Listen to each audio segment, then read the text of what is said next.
Broadcasting live from an Airstream somewhere in Tornado Alley, bringing you the people, places, and stories from the Panhandle to the Red River. This is your Only in Oklahoma show.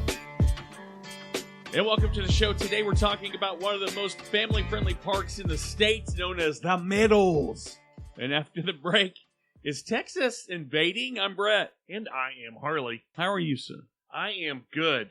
This barbecue thing may kill us. We may actually die from barbecue exposure. Is that a thing? Yeah, somebody said just one take, it's more authentic. You know what? I don't want to talk about authentic right now. I need a 23andMe test to determine just how authentic I am. The percentages are low, but yes, the barbecue is high. We're high on our own supply. It's been barbecue, barbecue, barbecue. I don't think I'll eat barbecue again after I'm done. Not only that, but dude, just the scheduling of visiting these 16 barbecue joints. Listen, you can't, I'm going to just say it, and I'm going to make some people uncomfortable with the idea. Barbecue joints, burger joints, what else am I forgetting? Anywhere you can buy a decent hot dog, breakfast joints. I get it. You're catering to a very small niche of people.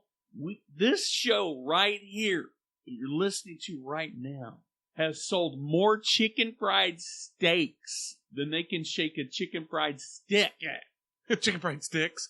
I like it. Yes, we have. You're alienating 80% of the audience right now by closing at 4 o'clock in the afternoon. And I get it. You're doing God's work. But if you want to win a tournament, come on. Let's go. We don't play ball at 2 in the afternoon. Let's get it. You know what I mean? Like, that's the problem I have with the whole situation is the scheduling. It's the scheduling. Oh, vote 1, by the way, of the Barbecue Tournament of Champions. Match 1 in the books. Yeah. Oklahoma Smoke took it. It was not close. It wasn't a fair fight. I'm not 100% sure why. So somebody reached out and said, you need to reach out to the original owner of King's Custom Meats. Like, stop. I'm sure the original owner of King's Custom Meats was a great person and and he's still alive. But no, stop doing that. But they're not running it now. And I tell you, and I feel like we're getting into the territory of like, my 2 cents, get off my, hot dog lawn, and we can save it for the end. But I'm going to say it right now, okay? Your mom's not in the tournament. Your house isn't in the tournament. Your recipe's not in the tournament.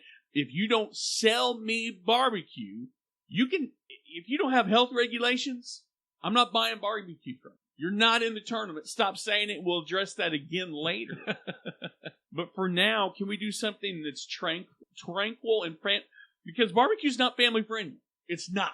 It's mutually exclusive, but it's not. It's ugly. These tournaments are ugly. Let's talk. Can we talk the Meadows, please? It's Meadowlake Park in Enid, Oklahoma. Honestly, this is a place where you, as an adult, could easily go to find your inner child. But you, sir, with 2 toddlers, this place is a great place to make some memories. Listen, I have an inner child that's 10 years old that would love to go to Meadowlake Park. Hell, I don't even know if I'd take the kids. I might just go and find my own inner child. Can adults have anything anymore? You totally can. It's serene. The landscape, the greenery, the river. It's a really good place to go unwind. But there are some features that are for the kids. I'll be the judge of that. I'm sure they'll let you on without a kid. Yeah. But you might look a little weird on their authentic carousel with the horses and the chariots all by your lonesome. Yeah, that's probably right. You're probably right about that.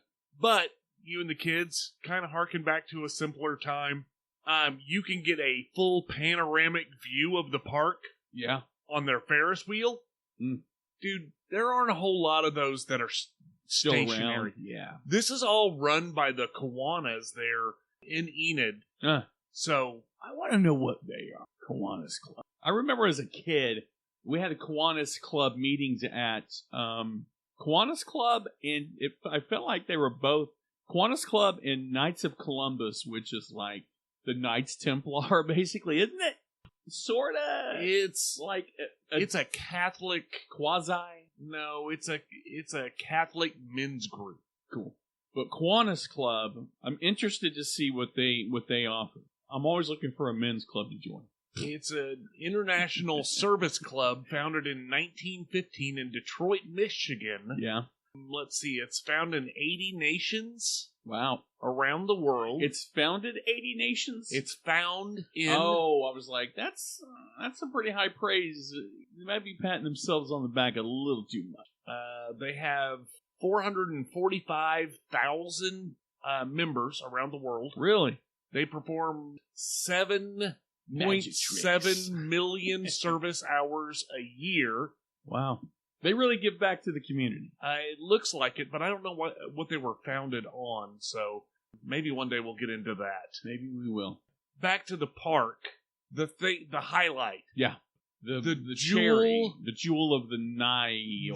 The jewel in the crown of Meadowlake Park is a miniature train. Really? Dude, how cool. It is really cool. It goes over the lake. And it goes choo-choo. It looks like a train, but it's like 1/10. Like 1/10 the scale? Yeah. Yeah, that's pretty neat. But you can see the whole park riding on the train. It's got the little bell and all that. The kids would love it, but yeah. I think it's neat that it goes over the lake and over the little river thing they've got there. That might be kind of... I get it. Okay, so I went on a train that's like at the Jasmine Moran Museum. They have a train, and you go through a tunnel. Right. And I was like, even going through that tight space, I was like, going over water, Murphy's Law.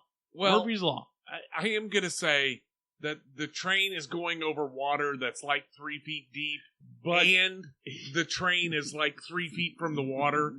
So 3 is my number, brother. You would be terrified, but a child would not be terrified. Yeah.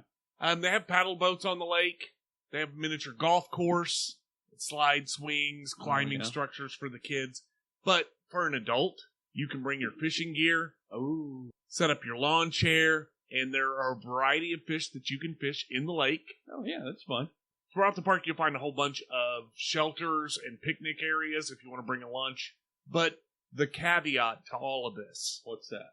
All of this stuff is very particular in when it's available, so it's not coming open until May. Mm-hmm.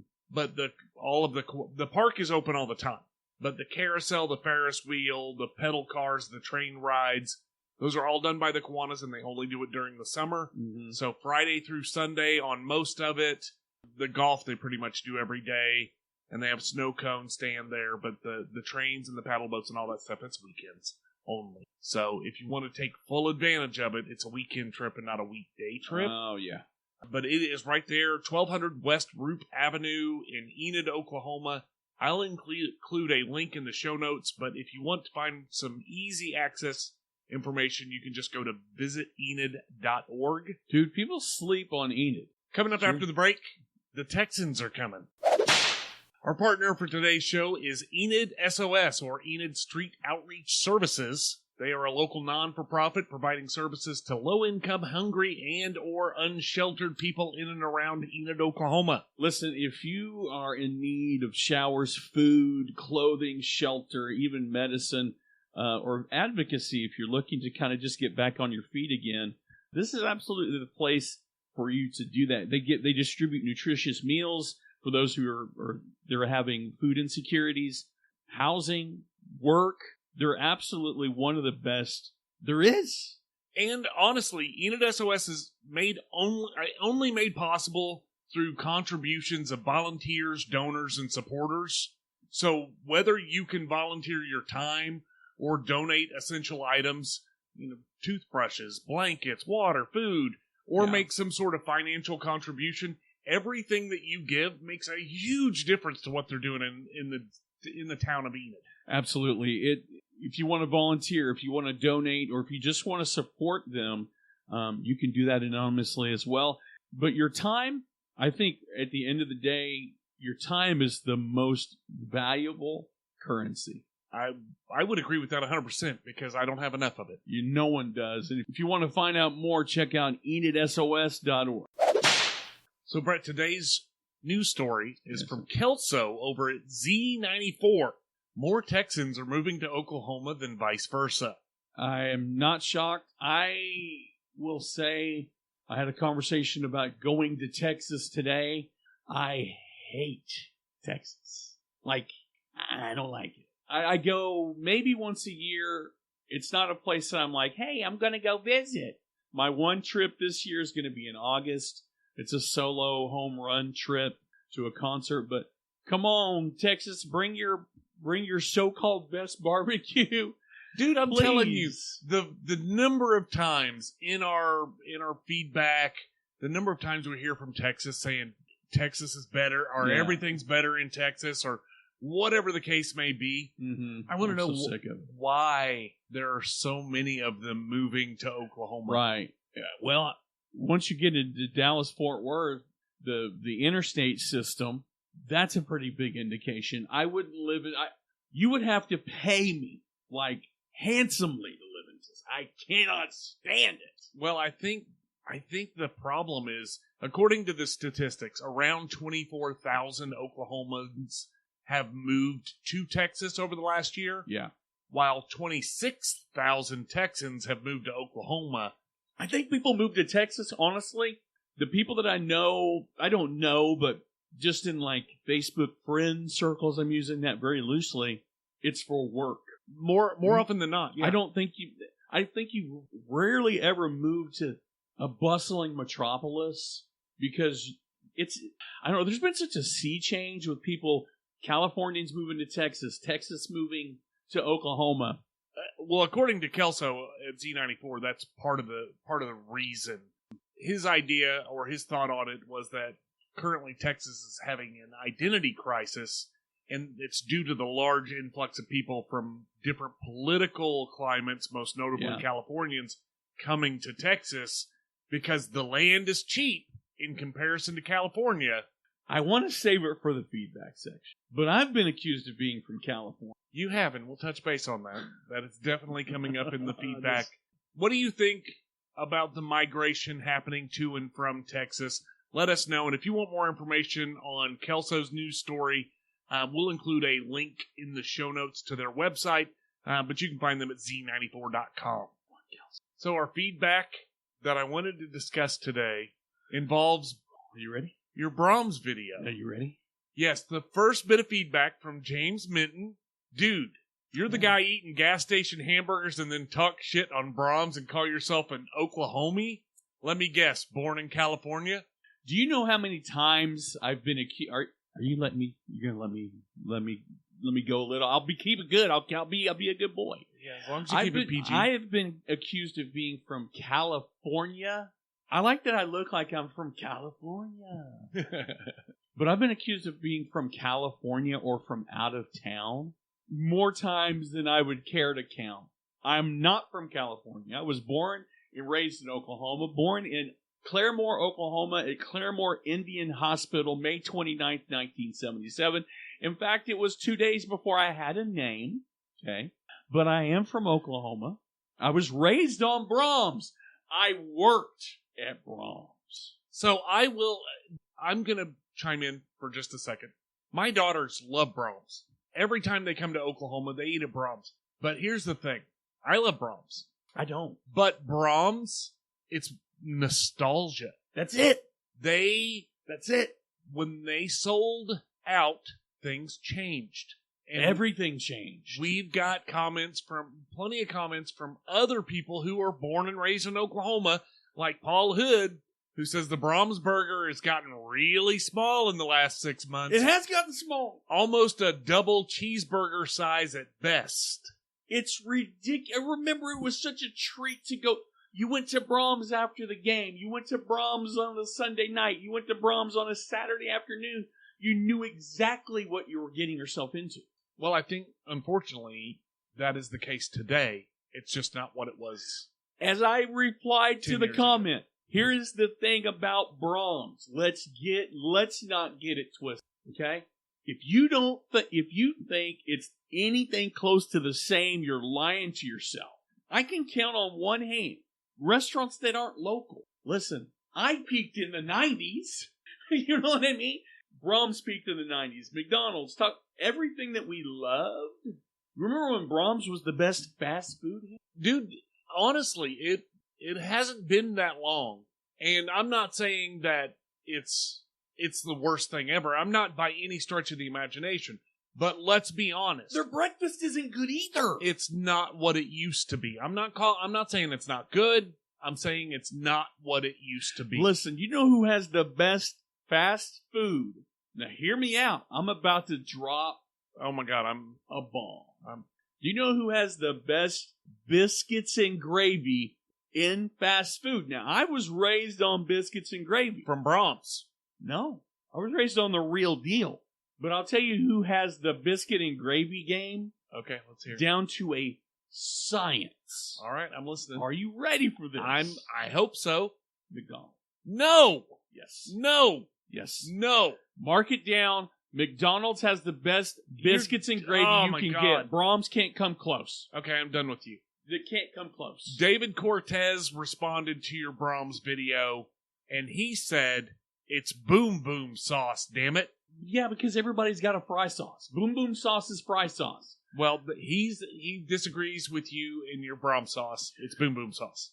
I worked at Braums, okay?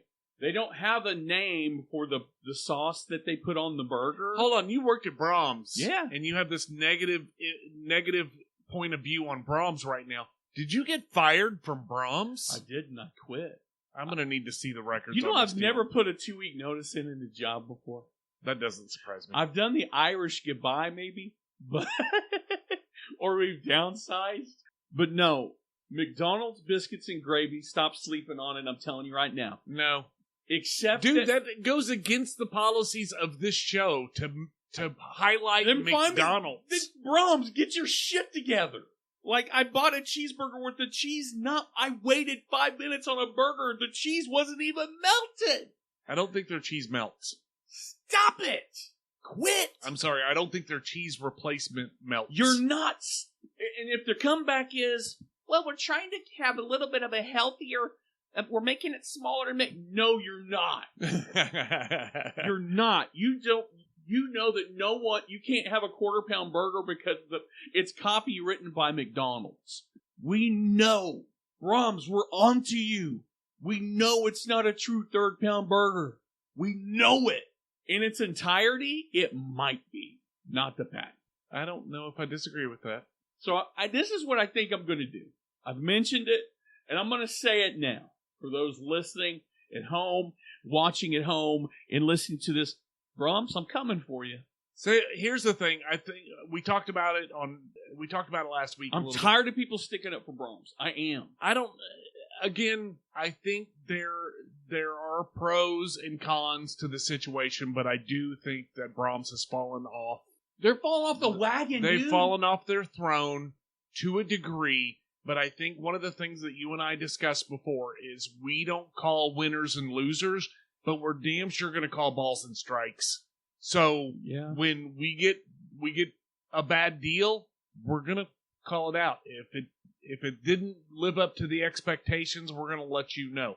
We're not calling it the worst ever, or anything like that. When it comes to, the things that we're doing with the barbecue championship, we're not calling the winners and losers. By the way, you know how many people are coming after me going, you're supposed to be eating barbecue. Like, we got to have a day off. We cannot eat barbecue 24/7. It's not going to happen. It's not going to happen, and it's not going to affect, it doesn't sway my ability to, listen, it's up to you guys. I know I feel like we're just kind of, this has turned into the McLaughlin group, or, pardon the interruption, what was the one with Bill Maher where he had I don't know. I can't remember. Anyway, I know it's kind of turned into the ranch show. So what I'm going to do tonight, I want to report back. I'm having Braums tonight from a different Braums. All right. And I want to see if the 16-year-olds in Chickasha, I'm sorry. I don't trust a 16-year-old to make me a sandwich at home. Okay? You can't make a hamburger by a recipe, dude. I'm done with you. I'm going to try it. I'm going to start it's like a random drug test, but it's a random burger test from Braums. You never know when I'm going to show up until it shows up. I'm going to rate them all from 1 to, I hate to say 5 because I don't think they go that high. But that's what I'm going to do. I'm going to candy pick Braums restaurants, and we're going to try the burger and see, is it me? Is it you? Is this a toxic relationship? I go on Braums. All did. Here's the thing. Their ice cream, The best thing about a Braums, you cannot screw up a limeade. They have a recipe. You can't screw up a cherry limeade. I bet you can. They don't. Sonic needs to get your shit together. Sonic can't make a cherry limeade to save their life. Well, with that being said, if you go to Braums or to Sonic and you're going there because you're trying to prove Brett wrong, let them know. Tell them that Brett from the Only in OK show said they can't do it right anymore, and you're there to prove him wrong. Everything in the 90s was better. Ask the kids today. They worship the ground that we walked on. Well, this has been the Only in OK show. I am Harley. And I'm Brett. And we're out of here. Peace.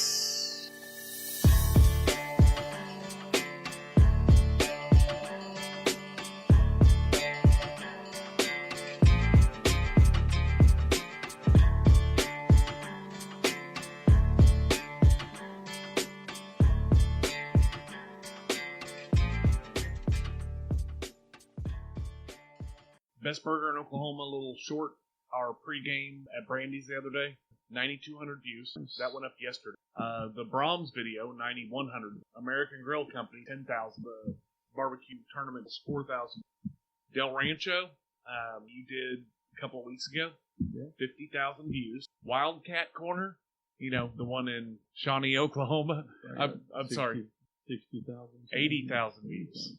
Cafe 75, 87,000 views. Kendall's 49,000. The Ronnie at Brandy's 55,000. Missy's Donuts 46,000 views. Ooh, I didn't know we had this. Best chicken fried steak in Oklahoma video 285,000 views. Here's one for you though. Monday's show 837 views on Facebook. Average on that. Did we get 500 to 1,000 views or 500 to 1,000 downloads in audio format? We almost matched that on Facebook. Swadley's video. So next weekend, I don't have anything until like 5 o'clock. So 5 o'clock in the evening. Okay. So you're thinking hitting the road at crack of dawn? Let's hit the crack of dawn. Hit the road at crack of dawn. I have a scheduling issue, not for next weekend, but a weekend coming up to try to fix. April 18th, 19th. Oh, yeah. Kate's coming to town, and we're supposed to go see Connor. Oh, cool. So if we can double up a weekend, if it's possible, or do some evenings so we don't miss a week. That's the only problem with, honestly, two types of business. Burgers and barbecue. Yeah. Because they all think they got to close it. Yeah, I know. J&W's a better burger. Well, I can't tell you that because I can't eat it ever. Yeah. Like, who are we? What's our clientele? Locals? Like, I'll never understand. Man, you need to try so-and-so. We'd love to be able to show up at 10:30 in the morning and have a breakfast burger, but nobody understands. It's like, would love to come see you. And I guess not everybody has the same schedules we do, but it's like, I agree with you, man. You're preaching to the choir, sir. If you're only open Thursday and Friday, you better be damn good. If you are only open Thursday and Friday, really? You better be good. Chris, your sister's got to stay open more than Thursday and Friday. It's going to be so hard for us to get there. Lemonade and barbecue. Well, Becca, you haven't been around, so I don't know where you've been, but welcome back. 3, 2, 1. And welcome to the show today. 3, 2, 1. And welcome to the show today. God dang it! All right. 3, 2, 1. And welcome to the show today. We're talking about one of the most family-friendly parks in the state, known as the Meadows. And after the break, I know it says known as the Meadows. It's Meadowlake Park, but I meant to tell you that's so I married an axe murderer. okay. Reference, sorry. So what am I doing with that? Am I just going to... Live restricted for some audience. Your live contains themes. You dropped the F-bomb like 62 times. You can cuss on here. You can cuss on here. I didn't say anything about drugs or alcohol. Also known as the Meadows. That was what... Okay. 3, 2, 1.